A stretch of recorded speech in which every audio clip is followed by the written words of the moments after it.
Hi mga kuripot! So for today's video, na-invite tayo ng TWG Bakery sa kanilang grand opening. Dito lang yan sa may Calizon, Kalumpit, Bulacan. Napaka-aesthetic nga at minimalist ng kanilang cafe at napaka-cozy pa.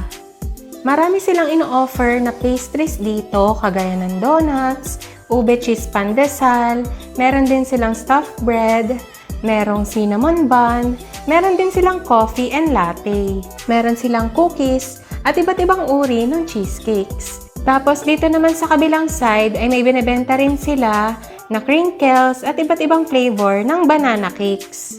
So before the ribbon cutting, nagpa-bless muna sila ng kanilang bakery. Sobrang nakakatuwa nga umattend ng mga ganitong event kasi kitang-kita mo yung pinaghirapan ng mga owners at baka sa kanilang mukha at mga ngiti yung saya. Kaya naman, we wish them all the